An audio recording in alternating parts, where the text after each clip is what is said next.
Emotions are functional because emotions signal the importance and meaning of events with high speed, right? If and even though they're short lived, it's a immediate response, and with low cognitive effort.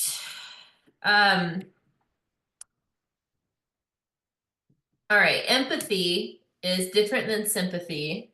Empathy is feeling with or for another individual and a response to that individual situation, emotional expression, or actions. And this is associated with physiological excitation. So the example used earlier was, I can't remember the name of the guy in Squid Game, the older adult player, but it's like, oh, I feel really bad with him that he's having to go through this really um, bad experience, right? So it's not necessarily I feel sorry for him. That's more sympathy.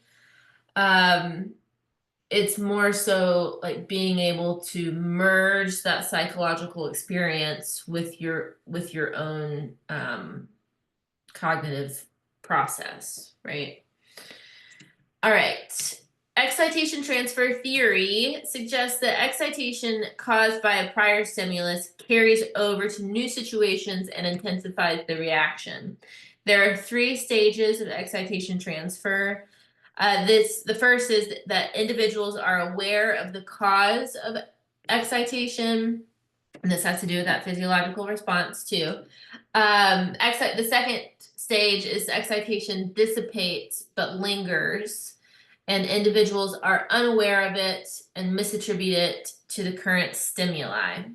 So this is where the transfer happens. And then lastly, excitation from prior stimuli fully dissipates, but we still it still carries over. So let's look at an example of excitation transfer theory from a recent study, 2017, semi-recent. So if I listen to music that I like, I will experience a level of excitation, and that leads to romantic partners. There's a word for it.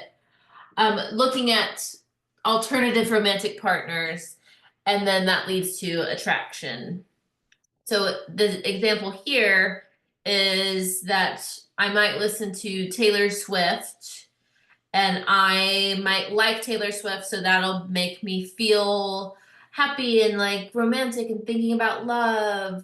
And then that will lead to me going on Tinder, for example. These are all hypothetical, of course, or another dating app, right? Because I'm not feeling, but I have a lot of feelings about love when I listen to Taylor Swift.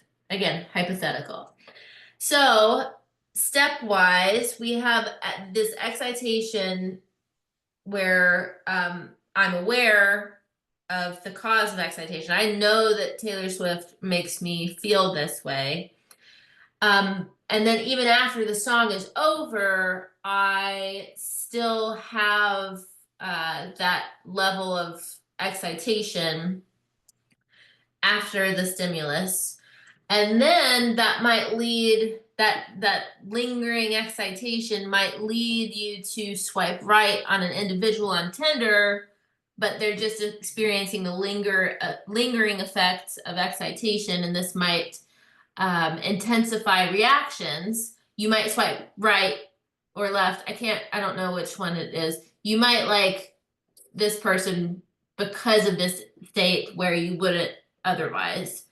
Um, and then eventually the excitation fully dissipates and you've got people in your inboxes, I guess. Let's pause here because I feel, well, I think we've just got a couple more slides. So the four implications of excitation transfer are one, that we have a reduced information intake. It increases aggression, and it creates more desensitization. this is a weakened reaction to stimuli due to repeated exposure.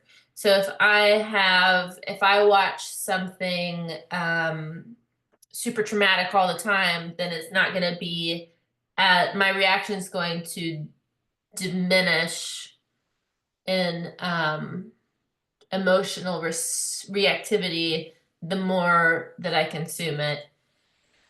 And it creates attention issues. So, meaning we can't hold attention on one thing for too long. Hence why I try to make these videos short for you. So, let's I'm having a hard time with words today.